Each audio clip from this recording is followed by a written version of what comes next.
ఈ బలవు బలహీన వర్గాలను ఒక తాటిపైకి తీసుకురావాలని ఒక మహానుభావుడు ఎవరు అంటే డాక్టర్ బిఆర్ అంబేద్కర్ గారు ఈ యొక్క రాజ్యాంగాన్ని రూపొందించడానికి ఎంతో శ్రమించారు. అంతకుముందు 1939లో జవహర్లాల్ నెహ్రూ అయినటువంటి తండ్రి అయినటువంటి మోతీలాల్ నెహ్రూ గారు ఒక రాజ్యాంగాన్ని నిర్మించారు. కానీ ఆ ఒక రాజ్యాంగం అమల్లోకి రాలేదు.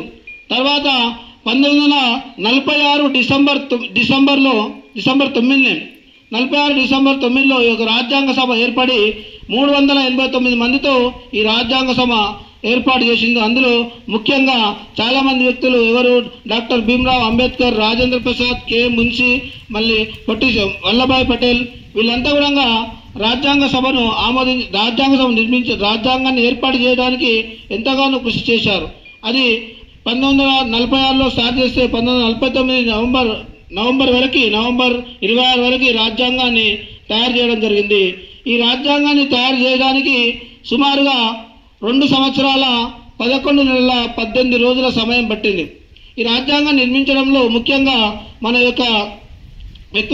యొక్క ప్రజాస్వామ్యంలో ఎట్లా ఉందంటే సర్వసత్తాక సామ్యవాద లౌకిక గణతంత్ర ప్రజాస్వామ్యంగా మన భారతదేశాన్ని నిర్మించుకోవాలని చెప్పి ఏ మతాన్ని కించపరచకుండా లౌకికవాదం అంటే అన్ని మతాలను సమానంగా చూడడం, కులమత భేదాలను విననాడడం, అందరికీ సోదర భావంతో మెలగడం, ప్రజాస్వామ్యం అంటే ప్రజలమైన మన పరిపాలన మనమే చేసుకుందామనే ఉద్దేశంతో ఈ రాజ్యాంగాన్ని రూపొందించుకోవడం జరిగింది. కాబట్టి ఈ రాజ్యాంగం ఎప్పుడు అమల్లోకి వచ్చిందంటే ఒక జనవరి 26, 1950లో రాజ్యాంగాన్ని అమల్లోకి తీసుకురావడం జరిగింది. కాబట్టి ఈ రాజ్యాంగాన్ని ఇంత